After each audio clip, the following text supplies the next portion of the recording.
Hello, Cousin Johnny here. We'd like to thank our sponsors for the Buzzin' with Cousins show. We thank you. Thank you, that garlic stuff. If you like garlic, you're going to love it. Put it on just about anything. That garlic stuff. Tuesday, Alvarado Farmers Market, or go to thatgarlicstuff.com. Thank you. Thank you, Art. I Heart You Candles, located right in front of Fisherman's Wharf. Beautiful hand poured candles. These are very inspirational candles. Call Sherry at 574-9446, right in front of Fisherman's Wharf. They're great. Thank you, Max Fit Meals, 520 Fremont Street. Grab and go healthy meals. They're delish. On your way from home from work, go grab some, heat them up, and fantastic. Thank you, Suds Cyber Laundry, 709 Lighthouse, Pacific Grove. Great modern machines, big screen TV, coffee, and a great friendly staff. Thank you, Suds. Thank you, the Whiskey Club, 425 Alvarado Street. Over 400 whiskeys to choose from. Go in, relax, have a drink. They have a bottle shop. They have room for special events. The Whiskey Club, thank you. Thank you, storyteller, author, and all-around good guy, Tony Albano. Tony has written 3 books, the latest being Cherish, about a New York teenager and a nun find love. Thank you, Tony. And if you want to order the book or find out more about Tony, go to Tony, Tony, Albano, Albano, storyteller.com. Check it out. Thank you. Hello. Welcome to Buzzin' with Cousin Johnny here. How's everybody doing today? Hope everybody's having a great day. I'm going to have a great day today because I've got a special guest here. I've been trying to get him on for a while, and I finally got him here. This gentleman is a singer, songwriter, recording artist, entertainer, and he plays a lot of instruments, a multi-instrumentalist. So please welcome Dan Frechette. Hey, Dan, hey. how you doing today? It's great to see you. Happy day. Thank you so much for coming on. I've seen your shows, and I kept saying, I need to get this guy on. This guy's something. He's different, you know. So welcome to the show. And so, Dan, where are you from, and how did you end up in Monterey Peninsula? Yeah, it's about 10 years ago.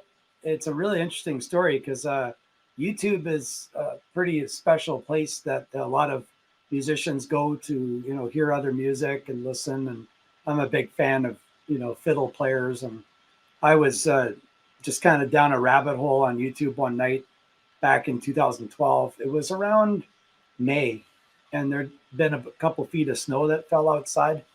And it was just really, really miserable because we all wanted summer to start. And I remember just being on YouTube going, you know, I'm just checking out the fiddlers that I saw a thumbnail and I thought it was a friend of mine from BC that I knew. I was just going, it looks like her. Maybe she's made a music video. And I clicked on it. It was actually Laurel Thompson, who I sent a message to her because of her musicianship was like really, really impressive, especially her emotion that, you know, comes through in the music. And her intonation, which is, you know, perfect. She's a classically trained violinist. And so I sent a message to her. I was just writing to see if she was interested in collaborating online and seeing if she would want to do like maybe some remote recording or something. And we just started talking. And it was like a good 9 months of us being online as friends. And I said, you know, I have a some people who, like my dad had a stroke, passed away, actually, I should say. He passed away in 2007. And I had a bunch of gigs in California back then. And I canceled the whole tour because I was really depressed. And I couldn't really even look anyone in the eye. I was just like, it was a really hard time. So I wound up saying, like, I contacted some of these places. I said, I might even get a chance to play some gigs with you if I can call up these places that had me booked back in 2007 that still remember me and want me to come back. And she was interested. So I said, well, let's try to put something together, because I really liked chatting with her and she was really great. And we collaborated online. So what we did was I'd send a recording of me on my guitar playing a song, and then she would send back a violin and vocal overdub on top of it. So I heard what we sounded like ahead of time. So I had, we had like 25 recordings like that, all these songs. And so I was saying, this is bound to be a good collaboration. At least we can get on stage and play a couple of gigs, come down to California. It was March 2013. And I met her at the San Jose airport, and we played our first show together 24 hours later at the London Bridge Pub in Monterey. And, wow, what a story. Yeah. So anyway, I met her, and then when we were playing together, it was so surreal because we're playing these songs that we already knew how they went. It was almost like we're doing a cover gig of our own show, because we'd heard the recordings for months and months, and here we are actually playing them. And it was really something to experience that. So then people came up to us during the break, and they're saying, oh, how long have you guys been playing together? It sounds like you guys really been playing a long time. Like, yeah, we met yesterday. So anyway, well, we started touring, and actually what happened was our tour went so well. It was like a really great tour. And so I said to her, why don't we tour again in the summer? I got a bunch of gigs booked in Western Canada. Would you want to just join me on those? Because I was kind of going, I've done so many solo gigs and solo tours, and it's all good, fun and all. But I just said, man, this is really fun. And she had a clear calendar for the most part, and she was up for the adventure. So all of a sudden, here we are. We're on the road, and we didn't have an album out. So we went to a church in Manitoba and recorded our first album. And now we have 5 albums. So wow. What happened eventually, though, is we had a little bit of a problem with the border. And the Canadian border didn't believe her paperwork and her story at one point when we were crossing back and forth. And they banned her in January 2013. Or no, 2014. January 2014, they banned her for a whole year from Canada. And at that time, we'd already gone through this whirlwind romance. We were together all the time. We're in love, and we were engaged. So when I called the lawyer, I said, man, this is awful. My partner's been banned from the country. How can we work through this? And they wound up telling me about how, it's a good idea to go through this process. And, if you're engaged, go and get married, and go to California. And so I did that. And a couple months later, I was living here. So then I moved to Monterey to start.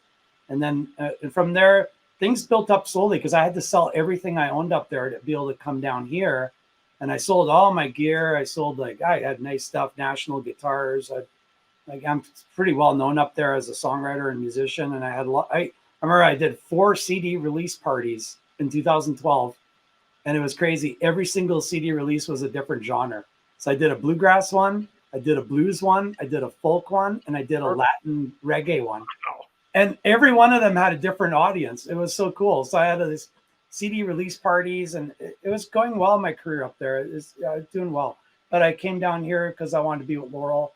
And so here I am, and I'm building up my stuff again, slowly building up my stuff. I got a studio now behind me. A friend of mine made me this guitar when the CZU fire happened. His name's Bruce Norton. And if you ever want to get a cigar box guitar, look up Bruce Norton. He's that's great. And he makes kazoos too. Look at this.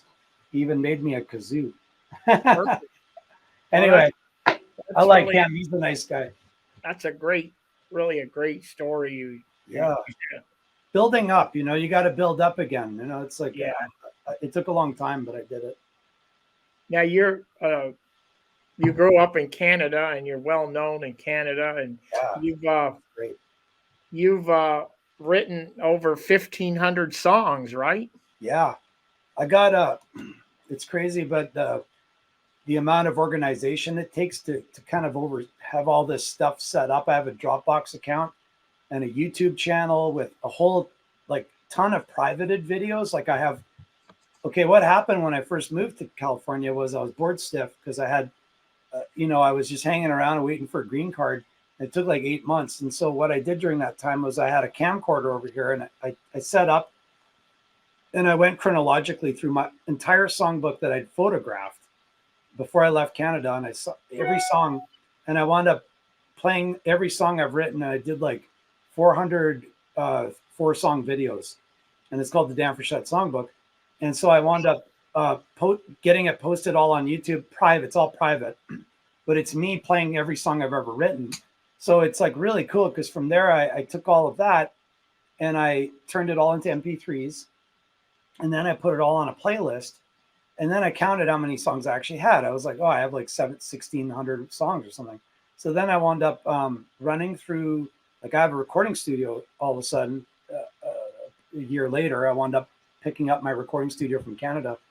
And I started, I was in a shed where I'm renting, and I have this shed. So I started off, all I had back then was one acoustic, and I had a bass, and I had an electric guitar. So I started by doing these I did an album called Praying for the World, and a couple albums back then that were really sparse, just bare bones. And then I wound up getting drums, and then I wound up getting lap slide guitar, and then I wound up getting a couple other guitars and mandolins and banjos and dobros and all that stuff, which I already played, but I bought them again. And then I started adding them to my albums, and it's a lot of fun. I play all the instruments on my own records. It's a lot of fun. I enjoy it because it's kind of like when you're a cook, and you're cooking up a new batch. You got cookies coming. So I got another 10-song batch of cookies, and I put it on Bandcamp. Bandcamp's a great site because here's the thing about Bandcamp. Bandcamp blows my mind because almost all the money goes to the songwriter when they put out music. But what really is amazing about Bandcamp is I was uploading albums on there, right? And I'm putting out, I think I got up to around 30 albums, and I was starting to wonder if they were going to come after me and go, buddy, this is too much music, man. Never happened. So I have 120 albums on Bandcamp right now, and I never heard a peep from these people. Like, it's astonishing how much music that they're hosting of me. And then there's also, I started to put stuff out on Spotify and YouTube music. Like I have a topic channel now with everything. All of that's great because it's nice to have the music out there. Yeah, it feels good, to say, hey, I wrote all these songs, and I'm also really trying to put out the stuff that I know is quality. I still have about 400 songs to record, and a lot of the list that's left over. No, but the list that's left over is not songs I don't think I'm going to pursue. I think you're something else, Dan. Well, so Bandcamp, what does somebody do? Just go bandcamp.com or and write my name, Dan Frechette, and then you'll see there's this Dan Frechette area for me, and it's like literally it if you click on full discography and scroll down, it goes down until I was a kid. It's hilarious. I put on the very first recording the other day because I found it. The very first recording I ever did. I put it on my very first. It's from 1990, and it's a song I wrote called "Her Name Is Shayna." There's this girl I had a huge crush on in school, and I wrote a song for her, and I put it on a little cassette tape. I found the tape the other day, and it's awful guitar. It's a horrible guitar I had when I was a kid. And I'm singing in my little high voice. That voice hadn't changed yet. Caviar on the plane to Hollywood. And that was the first song you wrote? Yeah. Her name is Shayna. So it's like the very first thing. If you scroll all the way back to the beginning. Wow. So it's just, it's funny to have all that. I figured, hey, why not? That's beautiful. Dan, I also would like to thank you for entertaining us here in the community, and love it. I know you do a lot of events that you just do it. You're not getting paid or something, and I get paid. I'm not going to do the gas. We appreciate you. What you do in town. So thank you for that. I have to say though that I won't ever play for free. Maybe the odd charity event or something, but no, Oh yeah, I'm I definitely a noticed you've done. full-time musician. I noticed you've done some charity stuff around, so Yeah, appreciate. it's good to do. But yeah, the gigs I'm playing the most are the Salty Seal. I really like playing there. Yeah, Salty Seal is a good, really great venue, and you're there when Tuesday night or Some it's every second Thursday these days from like 8 okay to 11. every second Thursday, And and I'm you're a playing.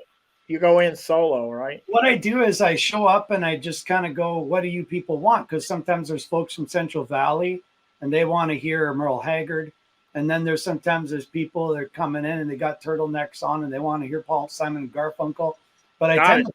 I tend to play whatever they want. So like if they want anything like they want Doobie Brothers, they want Bob Dylan. I do a good Bob Dylan impression. In fact, my alter ego is Bob Dylan. Yeah, you Up, got it. can gather in people wherever you roam, and admit that the waters around you have grown, right? And like Neil Young, like yeah.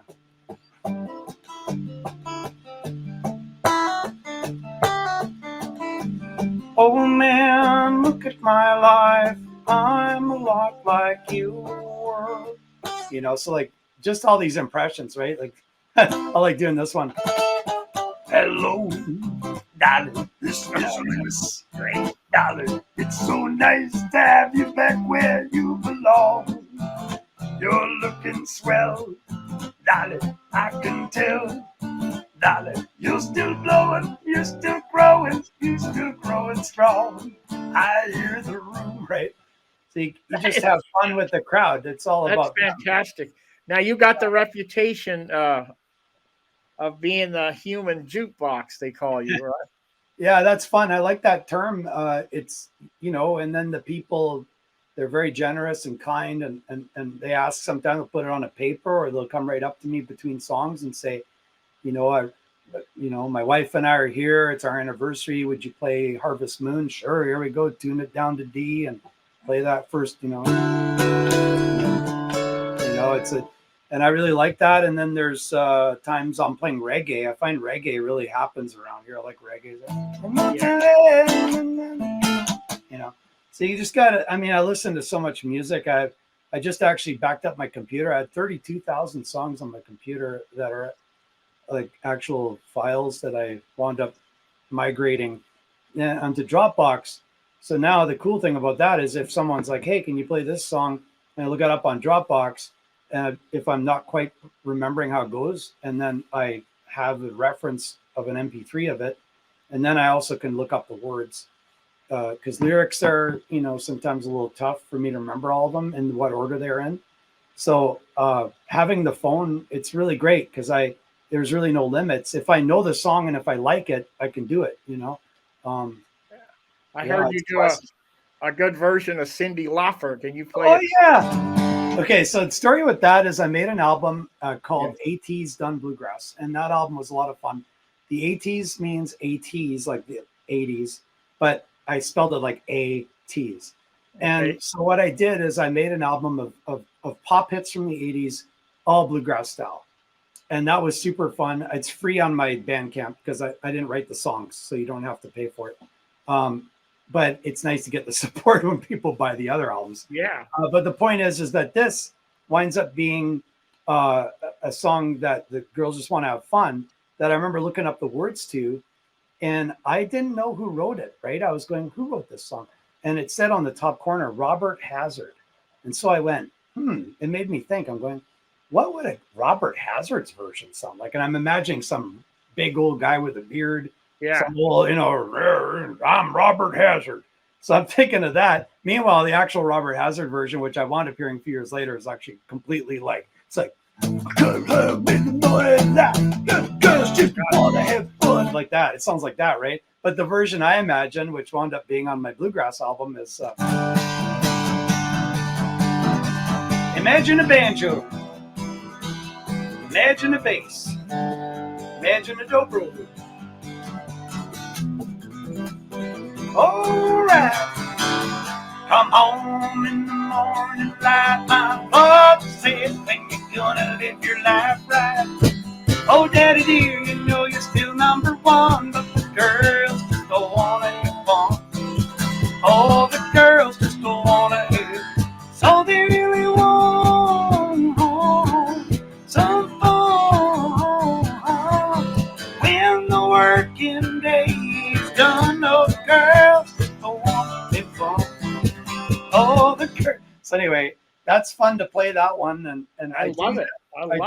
I do Johnny Cash pretty fun too. So like, I hear the train a coming, rolling around the bend, you know. So I just have, it's just a fun gig, and I play my own songs sometimes. I sneak some of mine in there Yeah. because I got this, you know, big huge dam about to burst behind me every minute of all these albums I've done.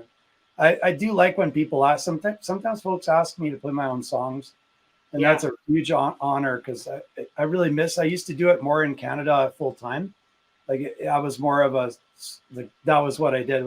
People knew me as a songwriter there.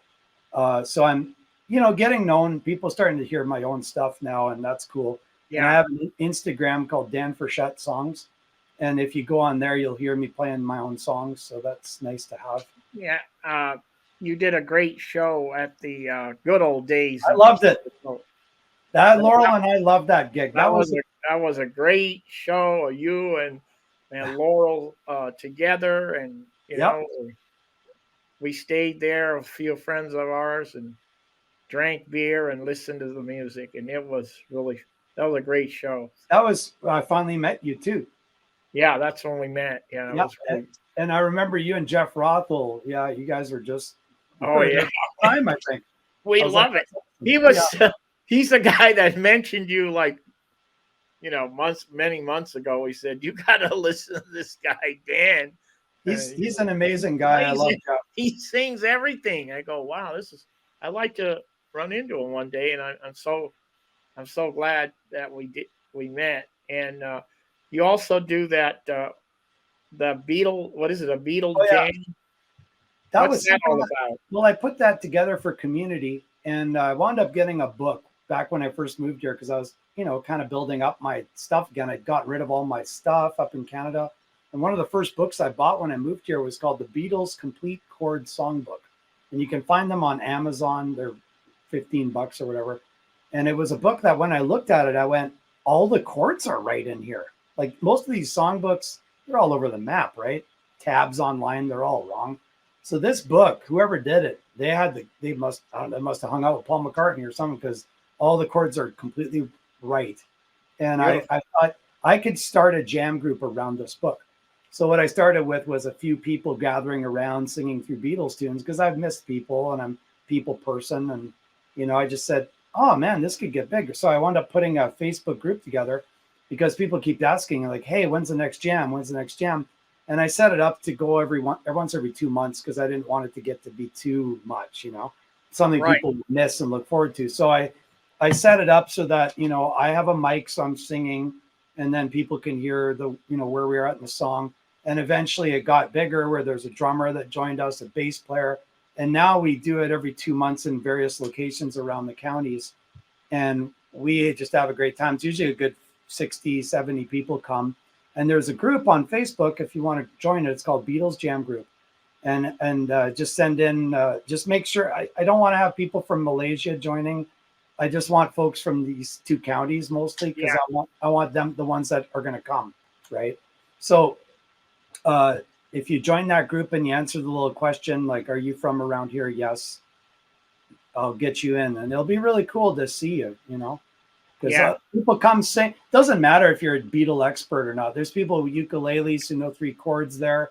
There's folks who come and sing. And there's people, it just winds up being like a lot of good Beatle vibes and positivity. You know? I went to the last one and it was really a great event just to see everybody together in this community just having fun and just all different people. There was, you know, guys with suits and ties on and whatever. I mean, shorts, whatever. The whole aspect of the community was there, and so that was really cool. So so there's a lot.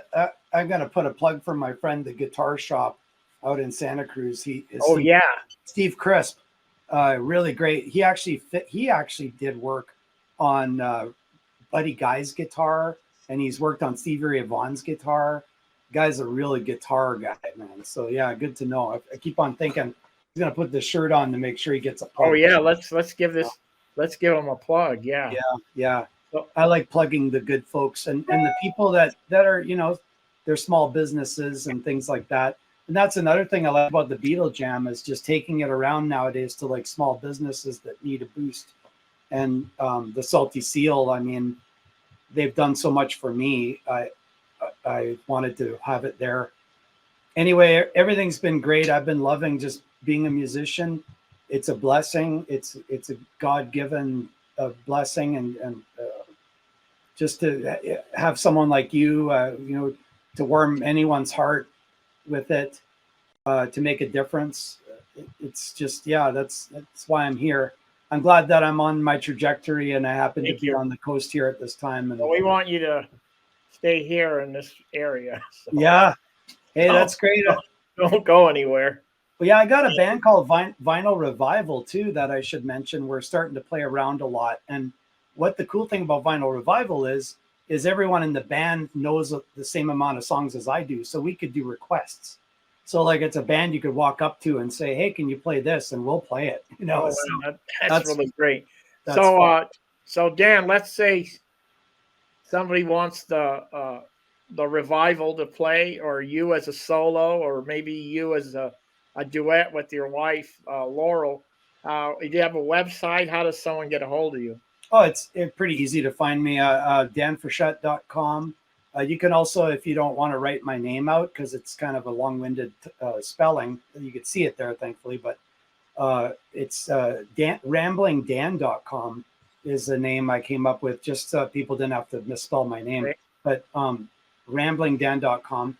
And it's funny, a lot of people think I'm Italian, right? So Dan Frechette, but I'm French Canadian, but yeah, Frechette. Actually, if you pronounce my name in the French way, it's Daniel Ronald Joseph Frechette. Perfect. Yeah, Dan Frechette. Good enough. Okay, so I want to just let all the listeners know that every other Thursday at the Salty Seal on Cannery Row, you're in for a treat with go there, go listen to Dan, request a couple of songs. Like when I was in high school, I used to listen to this, or when I was on my first date or whatever, this guy will play it. Also, go to that Beatles Jam group on Facebook, sign up, and you'll get the next date of when the next Beatle Jam is, because let me tell you something, it's fun, and you just feel a real form of community when you're doing it. So that's great. So Dan, we really appreciate you coming on, and thanks, cousin Johnny, and giving us the whole history of. That's a great story on. I'm looking forward to sharing this with everyone online too. So this is gonna be fun. So do you do this every week? You have people every week on here? Or? Yes, every Tuesday, but I miss a couple times, so but I try to do every Tuesday or every other Tuesday, or so every time on Buzzing with Cousin. So, Dan, we're going to close out the show with thank you for coming on. And we've got a video of you and your wife, Laurel Thompson, singing or playing together called Together Again. Yay. So here we go. And thank you, Dan, so much. Here we go.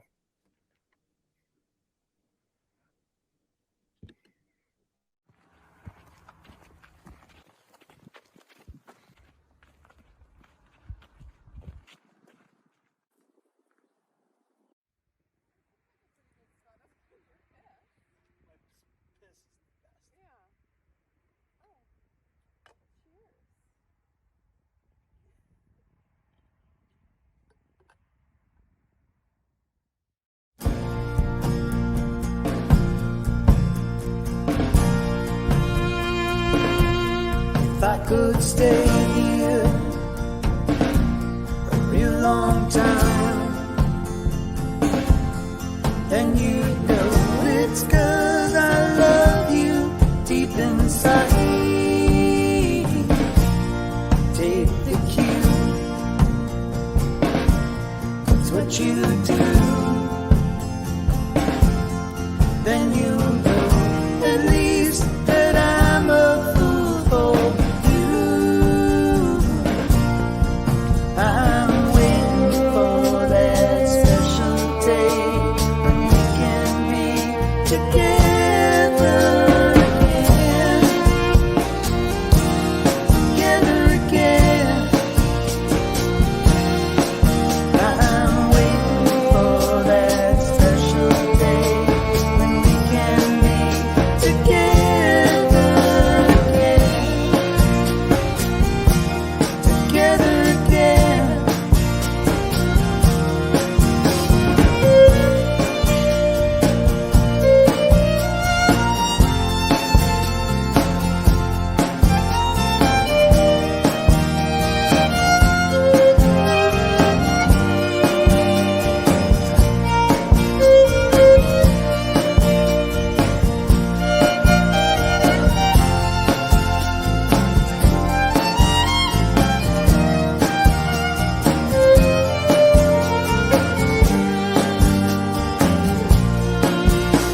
Change me, change for good, and now nothing will return me to the pain. And it's plain to see that you have made a miracle of me.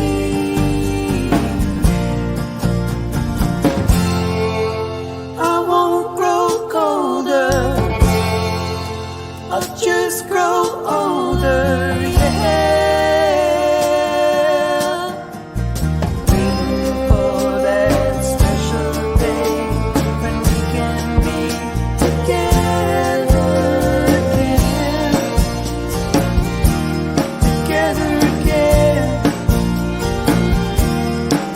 I'm waiting for that special day when we can be together again,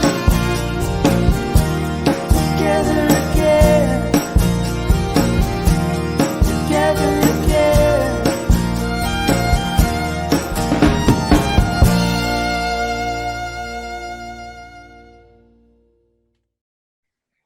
Thank you so much. That was I got goosebumps. That's fantastic. So thank you everybody for coming on today, and everybody have a great day, and we'll see you next time. Dan Frechette, right on, bro. Thank you so much. Bye, everybody.